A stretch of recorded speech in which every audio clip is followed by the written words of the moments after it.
tous, je me présente, Arielle Couillard, et je suis étudiante à la maîtrise en droit à l'Université Laval.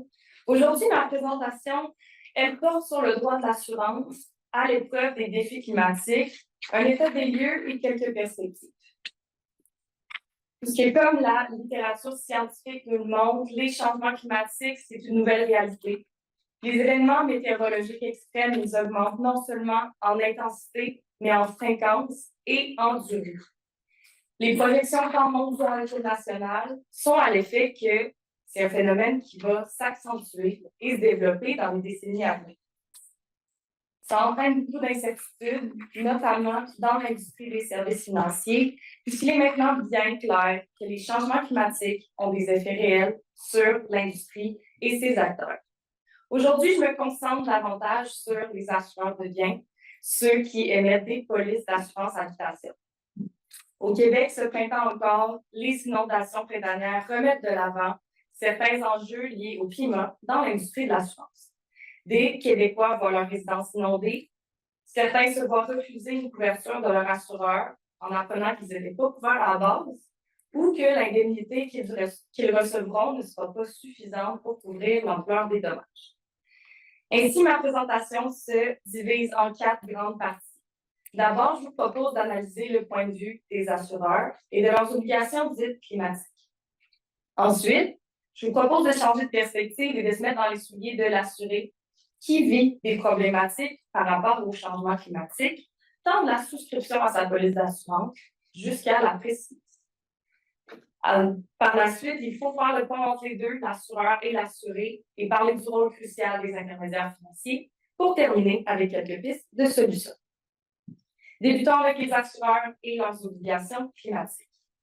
Le secteur de l'assurance est bien pour une part importante des dommages liés au changement climatique, puisque ce sont eux qui indemnisent les assurés.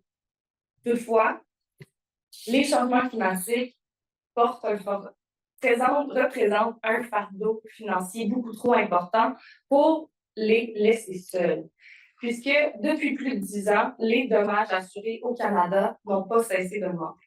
En 2024, on peut voir le plus grand pic record de 9,1 milliards de dollars en dommages assurés, alors que la moyenne des 5 dernières années est de 4,3 milliards de dollars. Au Québec, on remarque une tendance très similaire. C'est pourquoi les assureurs ont un rôle fondamental, celui de leader en risque climatique, puisqu'ils détiennent les données, ils évaluent le risque, et ce sont les acteurs qui peuvent agir face à l'inaction des pouvoirs publics. Toutefois, si on prend en compte leur mandat principal d'assurer, eh bien, les changements climatiques représentent un défi de grandeur. Les assureurs ont des obligations tant envers leurs assurés que les régulateurs. Ils sont de 3 ordres. D'abord, la source principale du droit des assurances en droit civil au Québec se trouve dans le Code civil. Par la suite, la fameuse police d'assurance, elle comporte les obligations contractuelles de l'assureur et c'est cette police-là qui fait en sorte que les assureurs sont des acteurs de première ligne pour protéger les consommateurs dans les changements climatiques. Enfin, les assureurs ils doivent se conformer à l'ensemble de la réglementation financière. Dans cette réglementation financière, on a 2 lignes directrices qui portent précisément sur les changements climatiques. On en a une qui vient du Bureau du surintendant des institutions financières et qui vise les assureurs, qui sont des institutions financières fédérales. Par la suite, on en a une deuxième qui vient de l'Autorité des marchés financiers et qui vise les assureurs autorisés au Québec, peu importe leur régime de constitution. Les 2 lignes directrices ont été publiées en 2023, mais ont fait l'objet d'une mise à jour en 2025 pour tenir compte de nombre de divulgations plus récentes. En bref, ces 2 lignes directrices, elles prévoient des attentes sur les risques climatiques en ce qui a trait à la gouvernance, la gestion intégrée des risques climatiques, des analyses de scénarios climatiques, de la suffisance du capital et des liquidités et enfin, de la communication d'informations ciblées sur les changements climatiques. Bien qu'une ligne directrice, ça n'a pas la force d'une loi ou d'un règlement, il faut savoir que c'est ces documents-là qui portent les attentes des régulateurs envers les institutions visées et que dans la pratique, elles sont suivies à la lettre. La différence entre les deux lignes directrices, eh bien, c'est que celle de l'autorité a une section qui lui est pas propre et qui porte sur les attentes en matière de traitement équitable des clients. Ce que ça veut dire, c'est qu'on commande les institutions financières à prendre en compte les risques climatiques dans l'ensemble du cycle de vie d'un produit financier, mais également, on impose un devoir d'informer les clients par rapport aux risques climatiques. On a ensuite 3 attentes plus particulières qui portent sur la conception de nouveaux produits, le processus de souscription et enfin le fameux devoir d'information. Maintenant, pour la deuxième partie de la présentation, on se met dans les souliers de l'assuré, qui vit diverses problématiques, tant au moment où il souscrit à une police d'assurance, où il fait sa réclamation et subit un sinistre, et se doit se reconstruire après le sinistre. Il faut d'abord se pencher sur qu'est-ce qui se retrouve concrètement dans la police d'assurance. Eh bien, de manière générale, on a une couverture de base qui se trouve dans presque toutes les polices d'assurance en État. Elle couvre les dommages liés aux gens violents. On peut penser aux tornades, au verglas, à la grève et au feu. Le feu, ça inclut autant la foudre que les feux de forêt. Ensuite, on a des phénomènes qui ne sont tout simplement pas couverts actuellement dans le secteur privé. On parle des éboulements, des glissements de terrain, la submersion côtière et l'érosion des berges.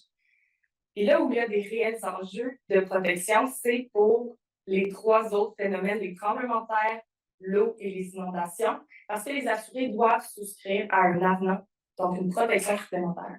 Ce qui veut dire engager des coûts de plus. Et dans les options qu'ils ont pour se protéger davantage, il y a une foule de produits avec des particularités différentes. On peut penser à la différence entre se protéger pour l'eau au-dessus du sol, pour les pluies diluviennes, et se protéger pour l'eau qui vient en dessous du sol, donc les refoulements d'égouts notamment.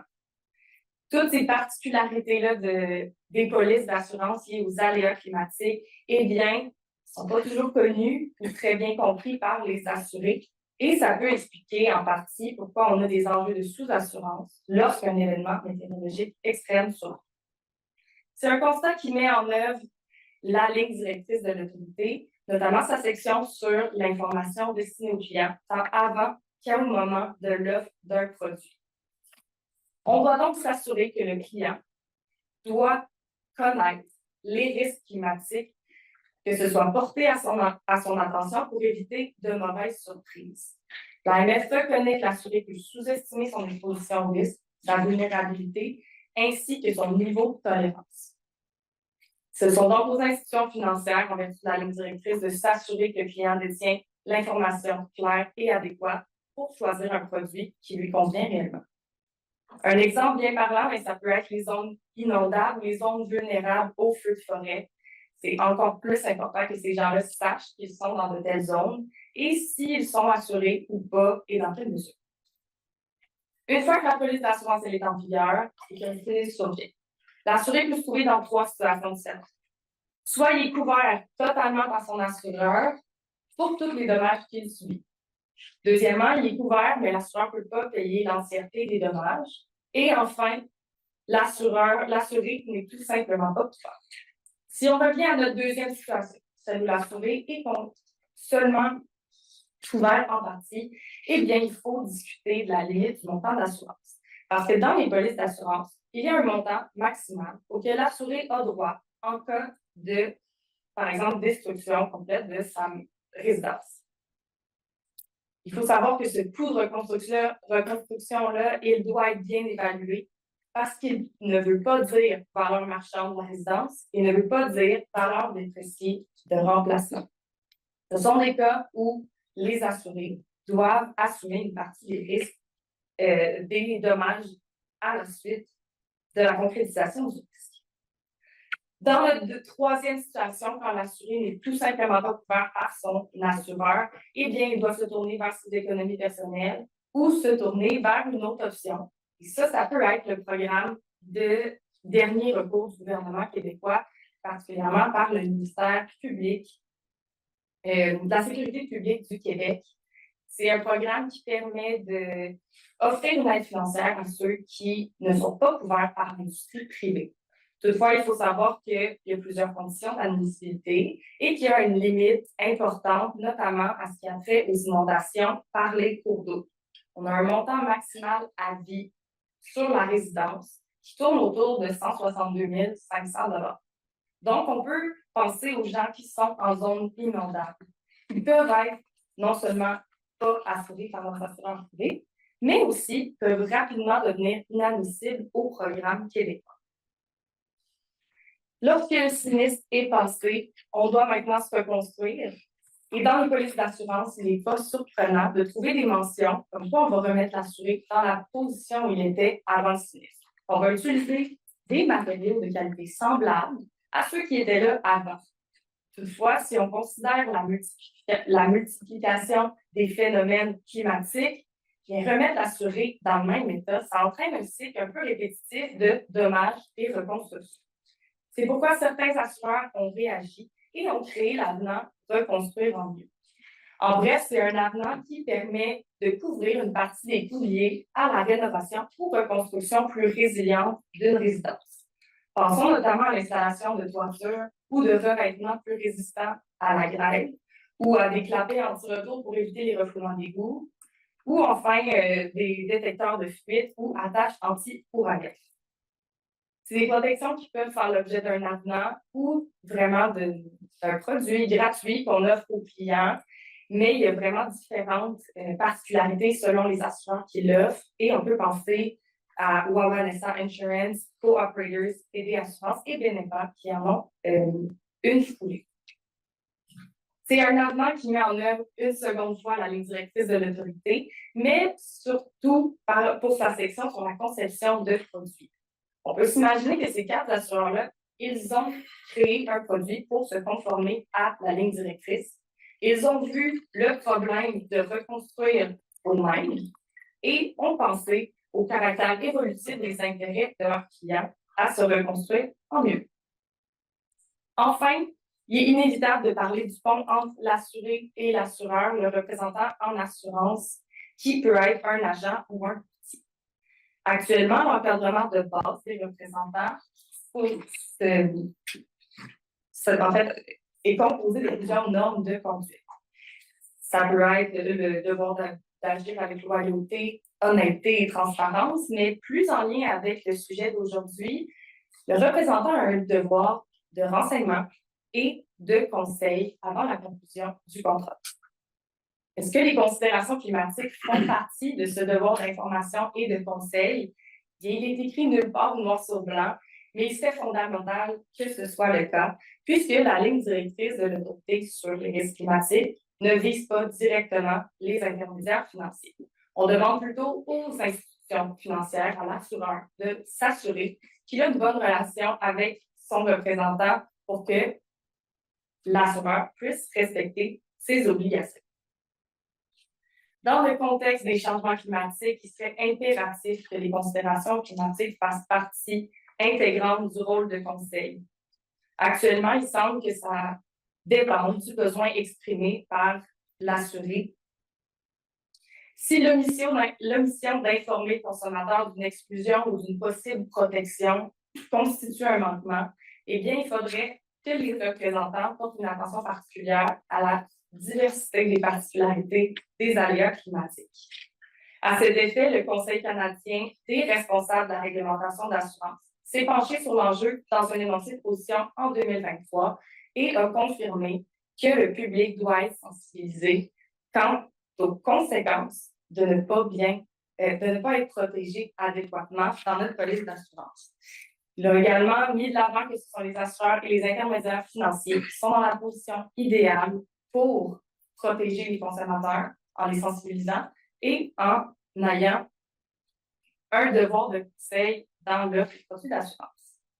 La Chambre de l'assurance a également publié une fiche conseil en 2025 à l'effet, pour sensibiliser le public, mais aussi pour enrichir le rôle conseil des représentants en assurance. On peut donc dire que la Chambre de l'assurance considère que les considérations climatiques font partie du devoir de conseil. Mais cette fiche-là, elle ne crée pas d'obligation spécifique à ce sujet. C'est pourquoi je termine ma présentation avec quelques pistes de solutions. Pour l'encadrement des représentants en assurance, eh bien, les obligations ne sont pas spécifiques. Elles découlent uniquement des obligations générales d'informer et conseiller le client. La Chambre de l'assurance met de l'avant que ça devrait être le cas, mais je crois qu'on devrait préciser le tout. Il y a plusieurs manières de le faire. On pourrait faire un règlement, une règle de la Chambre qui viendrait vraiment le spécifier. On pourrait préciser les devoirs des représentants d'aborder et d'expliquer les risques liés au changement climatique, mais aussi de s'assurer que le choix de la couverture correspond aux besoins et à la situation de l'assuré. L'avantage de mettre en place une réglementation plus précise, eh bien, c'est de dire haut et fort que les changements climatiques, c'est d'importance capitale et également de rendre possible l'utilisation de sanctions en cas de manquement. On pourrait également améliorer la formation continue sur les aléas climatiques. Actuellement, la Chambre de l'assurance semble mettre de l'avant 4 formations de 15 minutes sur le sujet de l'assurance habitation et les changements climatiques. Mais je crois qu'on peut aller plus loin, voire même rendre obligatoire ce type de formation-là pour assurer une uniformité dans l'approche. On pourrait aussi penser à l'utilisation de termes plus clairs dans les polices d'assurance pour faciliter le travail des représentants, mais aussi la compréhension des consommateurs. Parce que peu importe la solution qui est retenue, l'objectif fondamental, c'est que l'assuré sache ce pourquoi il est protégé et que s'il ne veut pas de protection pour un aléa en particulier, bien qu'il le fasse en toute connaissance de cause. En guise de conclusion, j'aimerais aborder le rôle du gouvernement dans le fait qu'on vient de dresser. Parce qu'il se ressort clairement de la littérature que les assureurs ne peuvent pas couvrir l'ensemble des dommages liés au changement climatique. C'est pourquoi plusieurs militent en faveur d'un programme qui fait un partenariat entre le privé et le public, entre l'industrie de l'assurance, en fait, et le gouvernement fédéral. Des discussions ont déjà commencé au Canada à cet effet. Dans le budget 2023 et 2024 du gouvernement fédéral, on veut mettre en place un programme national d'assurance inondation. Parce que c'est vraiment les inondations qui ne sont pas couvertes et qui créent des disparités de protection à travers les consommateurs. Toutefois, dans le budget de 2025, il n'y a aucune mention du programme national. Tout ce qu'on sait, c'est qu'il y a quelques semaines, la ministre fédérale de la gestion des urgences et de la résilience des communautés a répondu à un journaliste comme quoi ce programme-là ne pourrait pas être mis en place dans un avenir rapproché, mais que ce n'est pas oublié. Donc, on peut mettre un avoir sur le programme canadien. On peut toutefois se tourner vers 2 exemples en France et au Royaume-Uni, parce que ces pays-là ont été à l'avant-garde et ont créé des programmes pour assurer la protection des citoyens en cas d'inondation. En France, c'est un des rares pays qui s'est doté d'un programme d'assurance catastrophe. C'est le régime CatNat, qui existe depuis 1982. Lorsqu'un événement météorologique survient, les gens qui ont une police d'assurance habitation sont obligés d'avoir au préalable payé un montant qui est abordable pour être protégé. Donc, on peut, dans un arrêté ministériel, déclarer état de catastrophe naturelle. Les assurés vont vers leurs assureurs privés pour faire leur réclamation, mais les assureurs privés bénéficient du réassureur public, une garantie illimitée de l'État en cas de manque de liquidité. Ça assure que le programme fonctionne dans le temps. Au Royaume-Uni, la formule est similaire depuis son remaniement en 2014 avec le programme Flood Reinsurance. Toutefois, on dit que le réassureur, il est un non-profit single peril reinsurance body qui est en fait géré par l'industrie lui-même, donc c'est pas le gouvernement qui est le réassureur. On vise plutôt les propriétés qui sont à haut risque d'inondation. Tel que démontré, il y a beaucoup d'incertitudes en assurance par rapport au changement climatique. Ce qui est certain, c'est qu'il faut intervenir auprès de ceux qui sont directement en lien avec les consommateurs pour rendre les risques climatiques un non négociable dans les discussions entre les représentants et les assurés. Enfin, tous les acteurs doivent mettre un peu d'énergie et participer pour bâtir un système d'assurance résilient au Canada. Merci beaucoup.